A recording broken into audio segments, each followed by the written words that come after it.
Night in the Woods, another one of those narrative games. Don't Starve, I think it's another one of those. Fury, that sounds familiar. I'm trying to remember what Fury is. It's supposed to be a good one too. Dusk. Unpacking, I know people like that one. I think it's some like... I was gonna say it was like an inventory management sort of game. I'm trying to think, is that the one that's basically like the Resident Evil 4's inventory management system? Or I've heard about a game that basically is just... Maybe that's not Unpacking, but I know there's a game that is that. I've heard stories about the games like that. I never really paid attention to it because as fun as that is, that was never really the primary focus for me personally. Tunic's not in the top 50. That's a game I definitely want to play. I haven't played Tunic. I heard good things about it though. Yeah. It's like weird, the game like... It sounds like it has some like retro gaming design philosophy into it. But you take advantage of it that way, apparently it's very fulfilling. There's like multiple approaches you can take to solving a lot of problems. But it's more like it's a puzzle in front of you, you just have to figure out how to solve it, not like you just do whatever the fuck you want. Minute? I don't know about that one. Don't Starve. Why is that on this list twice? Stray, I guess. Home, I feel like I heard. Death's Door, I heard was a good one. Hole in the Land, yeah, weird roguelike. That's a roguelike, what the Animal Crossing community thing. Inside, one of those walking simulator things that kind of has a horror theme to it. It's interesting, but not amazing gameplay-wise. It's intriguing. One of the good walking sims, I guess. Weird West, haven't heard of that. Tachia, I don't remember what that is. Tacoma? Oh god, getting over it, Bent Foddy. That game. I guess they have as an honorable mention. I mean, for a reason. It is a game that has an internet following. Yeah. Not for the right reasons, but... Fall Guys Ultimate Knockout. For some reason, I didn't think about that as an indie game, but you know, it is, technically. And if it was, I would have thought I'd been above that. I'll say I've at least been curious about playing Fall Guys. Fall Guys is interesting from looking from the outside in. Well, especially if you like the idea of, you know, playing what's essentially a battle royale and platformer style. I've also played the Kirby's Dream Buffet game, which is supposed to be somewhat similar, but a lot simpler. You're basically just racing around Kirby, trying to get as much food as you can. I do like the idea of the game, though. Yeah. It's the kind of thing that I will say, competitive game needs more of stuff like that. Yeah, like, take the idea of Mario Party with sort of like a massive multiplayer element to it. Yeah, instead of 50 Shades of first-person shooter multiplayer. Yup. Or third-person shooter. Either way, shooter, yeah, I get it. Or MOBA.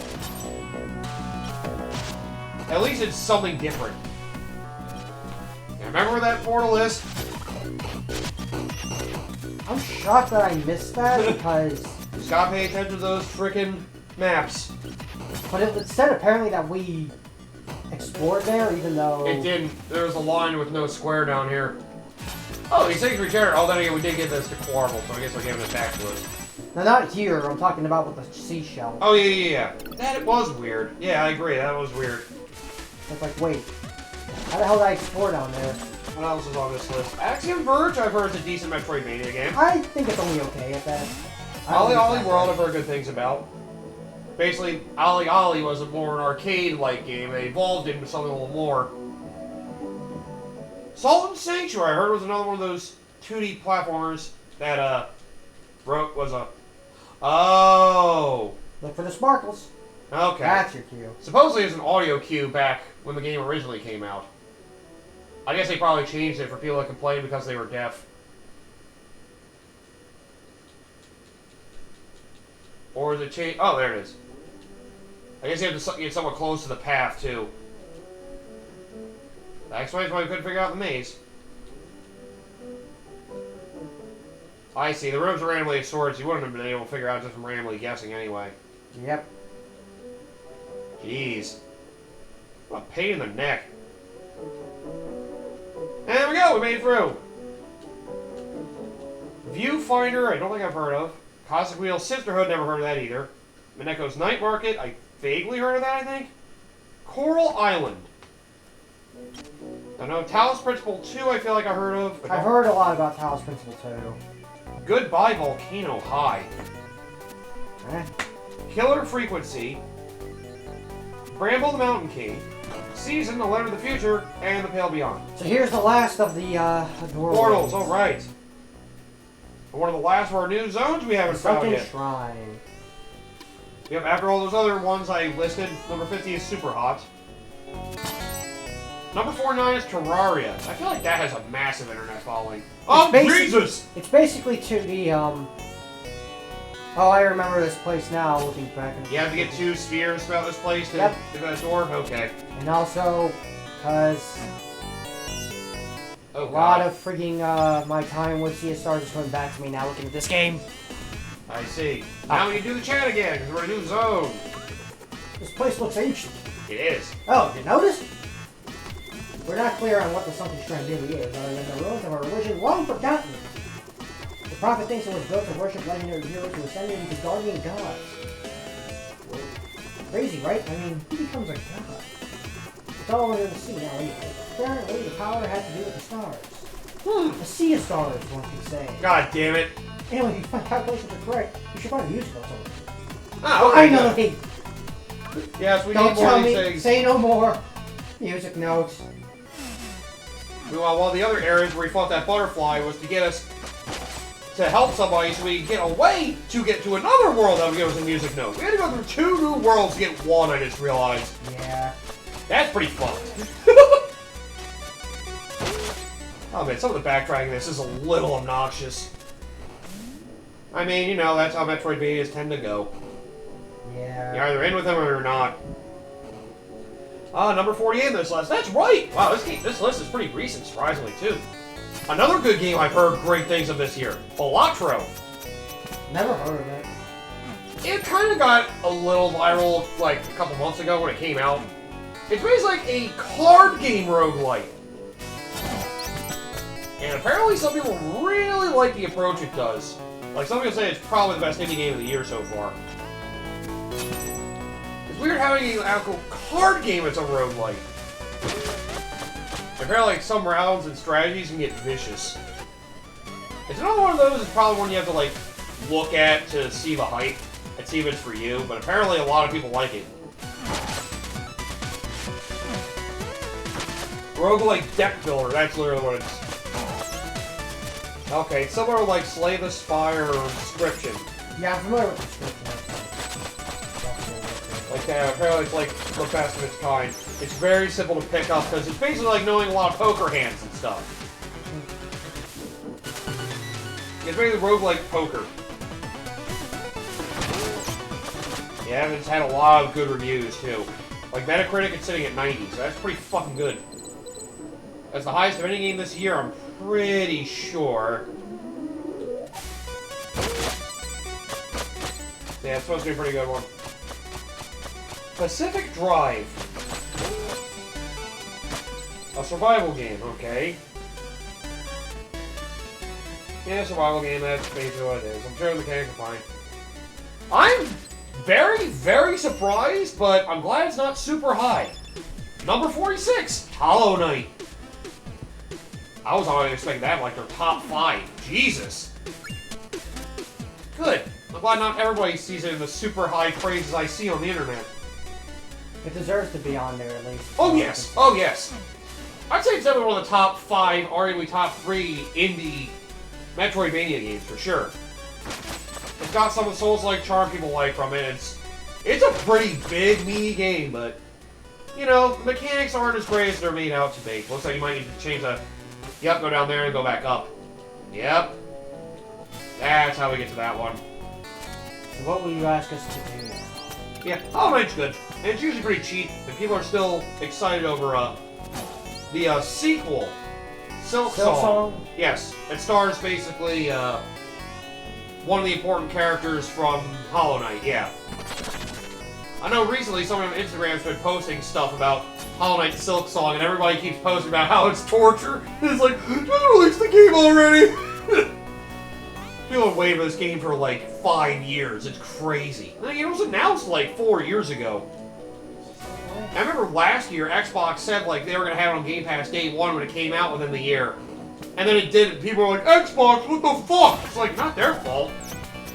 I think it's one of those things like, it's one of those projects that got super ambitious and they, didn't realize how long it would take for them to, meet the vision they're striving for. Yeah, so, happens when you let your ambition get the better of you. Like, yeah, I know you're not the biggest fan of Souls-like things, but it's one of those worth considering if you want to play a big, meaty Metroidvania game. Just know it does not hold your hand very much. It's really one of those games you have to just dig and figure out a lot of things for yourself. Good, though. Huh, number 45, Pizza Tower. Ah, yes, Wario Land. That's a game I need to play. I really do want to play that one. Wario Land starring the Pizza Boys. Yep, but jokes aside, it has a lot of speedrun elements to it, too, if I heard correctly. It is very much a Wario Land game in spirit. It's really fun. Does it have a lot of speedrunning elements to it, too? Oh, absolutely. Yeah. It is built for that sort of shit. That's one of those I've been very curious about trying. It's only available on PC, which is a little shocking, but... Yeah, I'm about to say, I'm like, that game feels like it is just ripe for Switch owners. No, there's one of the things. I mean, I would get it if it was on Switch, but, Now I can run on liquid surfaces. Oh! Hold the ZR button. And Jesus! The Ninja Jesus. Oh, wow. That's for everything? Specifically water. Oh, actually, you know what? According to this... Oh, yeah. So there's new gear we get here, too. No wonder why they want us to go here first. Liquid surfaces. Okay, so any liquid surface. I guess there might be other places we haven't been able to get to till now because of that. Strange energy emanates from gates. And we need that to get to the 2 energy socket things, I guess. Yep, so let's see what we have here at the moment. Point to the map. We got a lot. There's a lot we can go. Good luck finding those things. The Pizza Tower is what I wanted to do. 44 in Stars and Time. I feel like I've heard about this one somewhat lately. Oh, this game that released that was like a shadow drop after Games Awards, apparently. Another one of the time loop games. I know apparently people like this one. It's very meta with very good writing. They put it above Outer Wilds, though, which I've heard nothing but great things about, so, one worth looking at. If you like those time loop sort of games. Number 43, Jusant. I've never heard of this one. Huh. It's more of an adventure platformer. Looks like a big open world climbing game. You can basically do whatever you want to go through a narrative. Okay. Gotcha. Number 42, Laika. Age Through Blood. Looks like a Flash game. It's a big Metroidvania. And you traverse the world on a motorbike. Ooh, that's interesting. That's different. Traveling around the motor... Well... A Metroidvania where you're riding around on a motorbike. I think I have heard something about this. Apparently it's kind of interesting.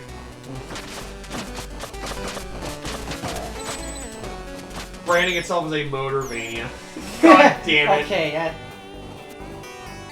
well, that may an not interesting sound take of super... Metroidvanias, I'm sure. Okay, another one. It may not sound super interesting to me, but just the freaking motor choke alone. Yeah, I guess it's technically indie. Number 41, Liza P.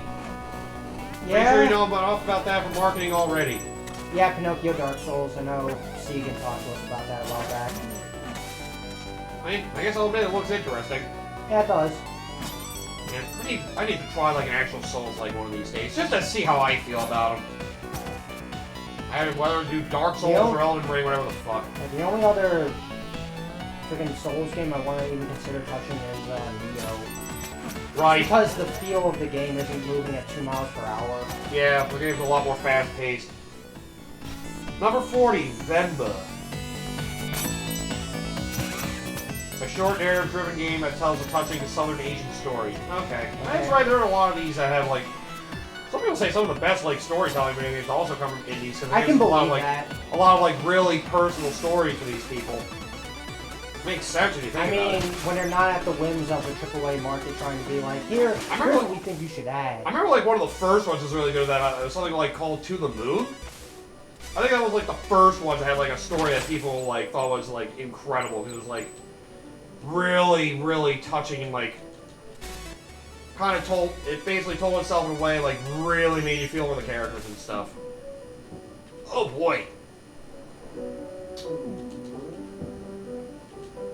Yeah, good place to hide this one, jeez. Okay. Time to Jesus. Let's go. Number 39, Cocoon. A modern puzzle game, right, that's what it is. I guess I'm mixing that up with Carrion. Carrion's the one that's like a weird... Carrion is the one that you're basically playing the alien, essentially. It's like a weird gore fest kind of thing. It's like... You're basically playing... The visuals are weird. You're basically playing Alien. Yeah. Killing people. Cocoon is a puzzle game, that's right. I know other people like this one. It's in the same vein as Portal, Talos Principle, and Baba Is You. So a good puzzle game. Got it. Number 38. Oh, Sea of Stars. There we go. RPG from makers of this game. Return to turn-based. Yep. What I played with so far, I've liked it. I've like just gotten to the mechanic of like getting that weird element you have to pick up to basically like have powered up attacks or like have some weird elemental thing. Yeah. I like just started getting through that dungeon or whatever it is. It's weird that the third character girl can use it too. For some reason I was expecting it to be something that only the main two could do. Nope, apparently not. Everybody has their own unique elements. That's nice. Oh, I wonder if weaknesses come into play for that later. That'd be nice. I know you already have that for special attacks, but if you had it with that too, that would be nice. I guess I'll wait to find out. Yep, I've heard Sea of Stars is incredibly good, so. Yep, I ain't saying shit. I mean, yeah, I know you're trying to hide, not tell me things. I'm gonna try to work on that one of these days, definitely. That'll be the next game. I'm bored of Fire Engage right now, so maybe when I get rid of the RPG, maybe I'll myself be back to that eventually. So, Yeah, like... Sea of Stars I'll work on. It has intrigued me so far, so. Yeah. I had a reason to stop playing. I just haven't taken a lot of time to play it yet. Number 37, Bomb Rush Cyberpunk. Yes, the game that's a spiritual successor to, Jet Set Radio. That's it. Yep. Relives Jet Set Radio for some better or worse. Number 36, another somewhat recent one, Dave the Diver. I mean, it's a debatable one, isn't it? I mean, it's done by an indie developer, it's technically an indie game, it's just done by, you know, a developer that had big funding from a big publisher. It is still technically indie, though. Yeah, I've heard about that. It had a lot of interesting elements to it. I won't hold it against the game itself, personally. It's basically a restaurant management simulator that has a lot of other shit to do. Yeah. And a lot of the activities supposedly are all fun, so, you know. I mean, it's really have like a jack-of-all-trades kind of game where, like, a lot of things work. It's pretty hard to do for a lot of games. They tend to focus on one thing. Because you see a lot of AAA games do that, where they try to incorporate a lot of little extra shit and they kind of look half-assed. Kind of, sort of detract from the main loop of the game. Yeah, and also when it's half-assed, it just really feels like an extra element that was unnecessary. It just leaves a sour taste because it's like, we spent all this time adding this extra shitty element when instead of just, you know. But Dave the Diver is one of those games like integrate a lot of those elements surprisingly well. So, but, I mean, I'll give the game a little bit slack. Yeah, of course. Number 35, Roller Drone. Well, I heard of this one. From the guys that brought Ollie Ollie series. A Battle Royale style arcade shooter. Huh. Oh, interesting. I mean, when you say arcade shooter, like 2D, like Contra or something?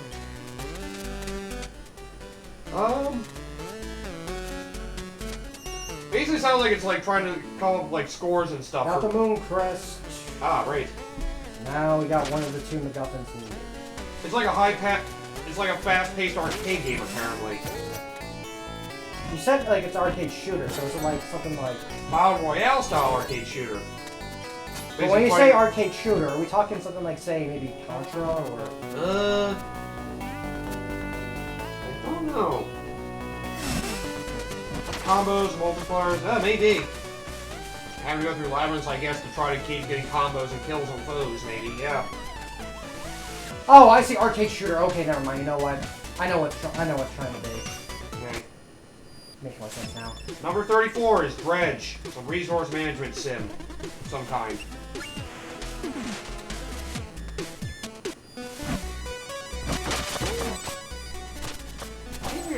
Team 17 is a big publisher as well.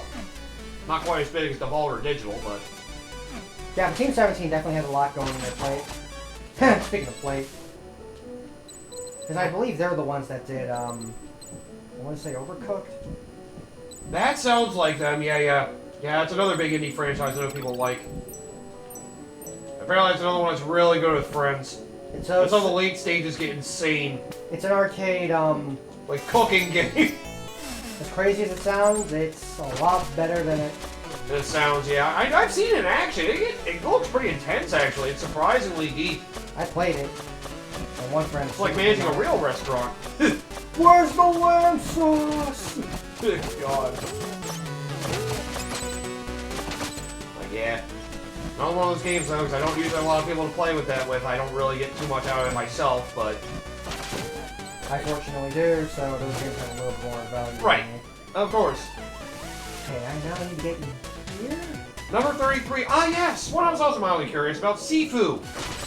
I have that game. I have yet to play it. It's like something really interesting like the combat. I want to say it was like... I want to say it's a roguelike, but it's not... I don't think it's exactly what it is. Yeah, I wouldn't really call it a It's like a weird, like, 3D beat-em-up. But it's weird, like, every time you die, you, like, get older, and I guess you get more experience or whatever.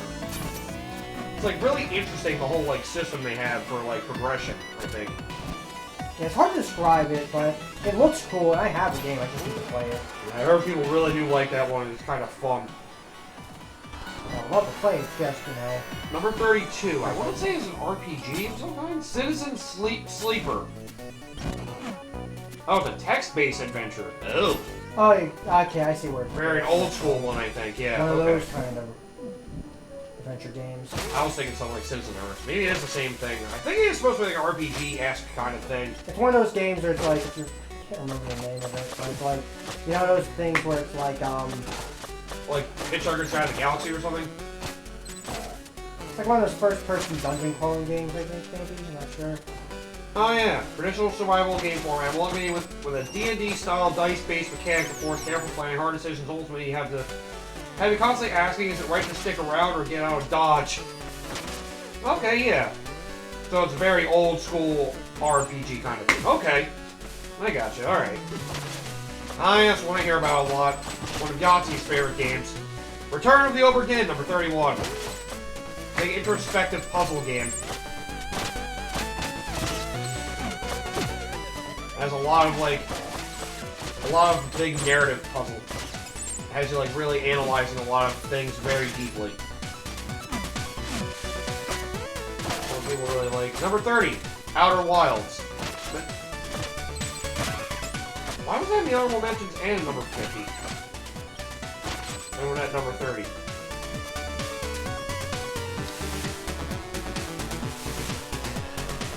Huh. About the... Outer Wilds I'm aware of enough already. Number 29. Tinkykin? Or Tinykin. That's basically Pikmin. This is a platformer of some kind. Remember the 5 Ds of dealing with projectiles. Dodge, duck, dip, dive, and destroy. Fun, a true 5th D. 5 dimensions of pain. That's all I wanted. Multiple dimensions of pain. Dimensions of pain in car games and motorcycles. Yeah, it's like a weird... Okay, it's a weird, like, platformer that has, like, Pikmin elements. Okay, yeah. Yep. Oh, apparently pretty good. Okay. I mean, I'm usually not the biggest fan of Pikmin stuff, but maybe I'll at least look at it, because maybe that will be the one to change my mind, probably. I don't know. Okay, there we go. Number 20 is Inscription. Okay. That's the one, yeah, that's the one I've heard about, with the card game stuffs. Right. Techno or roguelike. Yep, that is there. Number 27, a game I'm definitely looking forward to playing eventually, Neon White. I heard good things about Neon White. Yep. Also done mainly by one person. Jesus! It's amazing what one person can do when they have their mind to it. I kind of envy that sort of... Work on just a big passion project That for level of years. dedication. Like, man.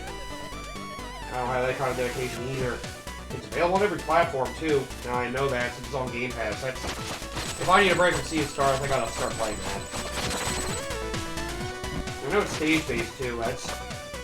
I know the story is cringy, but I'm aware the gameplay is like some of the best that apparently first-person shooters have to offer in general. I mean, That's what I'm looking forward to. There's the other seal! Alright, we can go to that door now. The Sun Seal, or Sun Crest, whatever. Number 20. Never heard of this one. Number 26. Norco. Huh. Another text-based point-and-click game.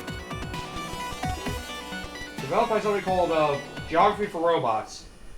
Basically seems like a love letter to people like Dave the Tentacle and Grim Fandango, so... Never was a big fan of the point-and-click stuff, but I appreciate them. Yeah. There was some good storytelling back in, like, the very early 90s. There was one particular one that I saw recently. I think it was called Paradigm, I think it was called. That sounds right. It was about a Russian, like, basically like the nuclear apocalypse or whatever. And you play as what's essentially like this deformed dude. Oh, God. Oh, boy, I guess we have a buzz coming up. With the sun and moon's powers combined, they burn. Welcome, adventurer. You must be weary. Allow the sanctity of this place to mend your wounds and invigorate your spirit. You're proud of all you can achieve on your own. Now die. What is this place? This shrine and its history matter little now. A tragic fate has befallen this world indeed. Eons ago, we were its guardians. Are you gods? Some would say that. Oh, no. As the roots of wisdom grew more distant with each passing generation, humans took their security for granted and set their faith aside. Void of worshippers, our power slowly faded. Oh, boy. Your world was a vibrant sight before the flood. Then, as fate would have it, a powerful curse befell its only remaining piece of land. Guardians? How long ago was this? The implications of our story would make little sense to denizens of a fallen world. A fallen world? I see now. Okay. Your world. Its connection to the stars has long been severed. Increasingly helpless in the face of its impending doom, we crystallized the last of our energy so that when the time came, it could support humanity's final hope. The final hope messenger is you. As we have since the day you were born, we will be watching over you. Now receive our final gift to the world. Ah, I see. So this must have been the fate of the character of the Sea of Stars. Something like that. Not that you'll tell me. I don't even say anything!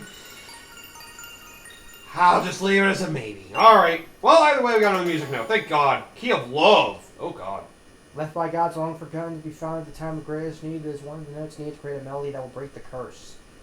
Alright, only 2 more left to go. Look at what time it is. I'm in the second half of this list now for the top 25 now. With the next one being, Walking Simulator. What Remains of Edith Finch. I've heard of that one, I don't really know much about it at all. But I hear people talk about great walking simulators. That's not one I usually hear about. I don't usually hear much about that again, just because walking simulators aren't my game. Duh. Also true. Wow, there's no boss there either. That's also different. Yeah, imagine actually doing an errand and not having to fight something for once. Yeah. Hey, you want to spend more money on this shit? Range cap out of Quillshroom. Well, at least we get to know the names of some of the enemies, too. I'll keep the 300 in case I am completely lost. Yep. Jackass. Oh, yeah, we can still talk to the Prophet again. That's right. So we get a new hint.